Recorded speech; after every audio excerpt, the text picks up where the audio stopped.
Il est environ 19 h ce vendredi 10 février quand une Peugeot 3008 dévie brusquement de sa trajectoire sur une petite route départementale de Seine-et-Marne, Île-de-France.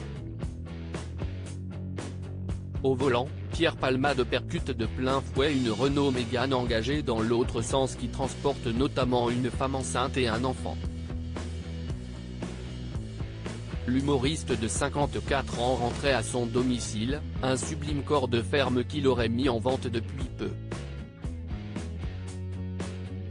Une Twingo conduite par un octogénaire emboutit alors le véhicule familial, provoquant une collision encore plus grande.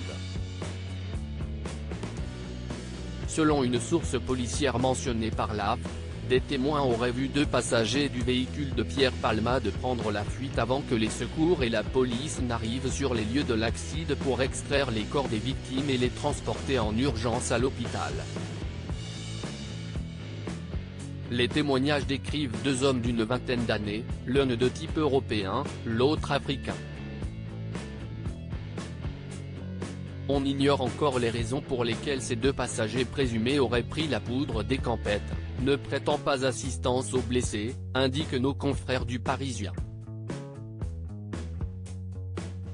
Les deux individus s'exposent ainsi éventuellement à des poursuites judiciaires pour répondre de non-assistance à personne en danger. À son arrivée au Kremlin Bicêtre, Paris, Pierre Palmade souffrait d'un pneumothorax et de possibles traumatismes crâniens et hémorragie interne. Sa famille révèle que ses jours ne sont plus en danger ce samedi 11 février, BFM TV annonçant ce matin à l'aube que le comédien était conscient. Aucune information n'a été communiquée à la mi-journée concernant l'état de santé des autres victimes. Comment Pierre Palmade a-t-il perdu le contrôle de son véhicule?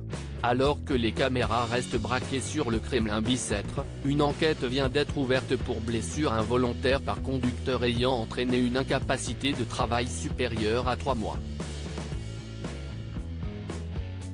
Une source proche du dossier indique que les résultats des analyses toxicologiques arriveront d'ici la fin de la journée, l'une des pistes à investiguer pour comprendre comment Pierre Palmade a pu perdre le contrôle de son véhicule.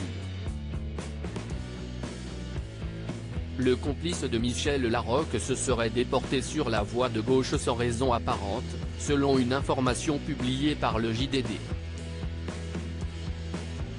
Interrogée par France Info, la préfecture décrit quant à elle une collision avec une forte cinétique.